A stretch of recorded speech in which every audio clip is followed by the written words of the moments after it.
नमस्कार सकाळु सकाळु healthy breakfast खाइबाकू काहाकू बा पसंद न आसे। आज चलतु आमे मॉर्निंग ब्रेकफास्ट रे गोटे super healthy super tasty cabbage pancake बनेबा। बंधाकोबी तो आपण मैंने बहुत सारा आइटम बनी। आज चलतु बंधाकोबी रे आमे गोटे हेल्दी ब्रेकफास्ट बनेबा। तो से मुझे फाड़े बंधाकोबी को सरू सरू लंबा लंबा करी काटी नहीं। देखो यही टाइप्र आपण मैंने सरू सरू करी काटिबे, नहले आपण ग्रेटर साहाय्य काटी परिबे। एबे मु एथिरे पकाइबा गोटे आलू को चोपा छड़ेकी ग्रेट करके पकई आपण मैंने चाहिए सरू सरू लंबा लंबा करके काटी परिबे।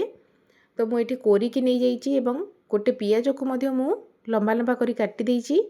आपण मैंने चाहिए जेकोसी आपणकर पसंदर भेजिटेबल एथिरे पकई परिबे। मो पाखरे जो भेजिटेबल अवेलेबल थिला मु सेइथिरे करिछि। मु गोटे कैप्सिकम को मध्य छोट छोट खंड करी काटिकी एथिरे पकईछि एवं किछि स्वीट कॉर्न मो पाखरे थिला तो ताकू मध्य मु एथिरे पकई देइछि।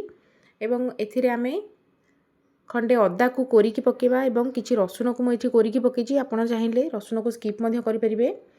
एवं एथिरे मु गोटे कंचा लंका को छोट छोट खंड करी काटिकी पकेछि एवं स्वाद अनुसार लूण हळदी गुंड दबा। मुझे जीरा देइछि एवं किछि जुआणी को मु हाथ रे क्रॉस करिकी पकेछि। आपण माने चाहिए जेकोसी आपणक पसंदर मसला एथिरे पकई परिबे। मु एथिरे चिल्ली फ्लेक्स पकेछि एवं किछि आमचूर पाउडर पकेछि, किछि काश्मीरी रेड चिल्ली पाउडर पकेछि। आपण माने चाहिए चाट मसला मध्य एथिरे पकई परिबे।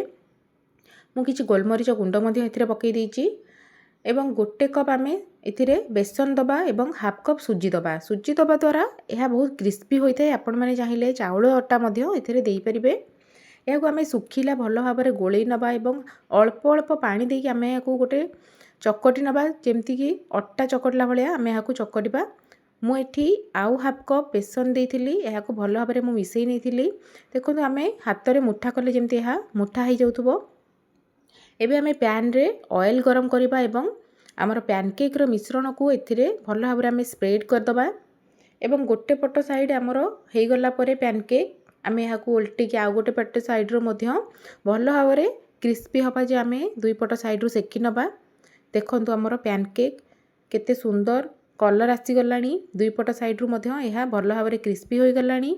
एबे आमे याकू गोटे प्लेट को काढी नबा एवं सही पैन रे आमे आउ गोटे पैनकेक मध्य गढ़ी नबा। आपण माने सकाळु सकाळु एई ब्रेकफास्ट बनांतु खांतु, यह बहुत ही हेल्दी होता है। मॉर्निंग रे आपण माने छुआ मान को टिफिन रे मध्य याकू देई परिबे।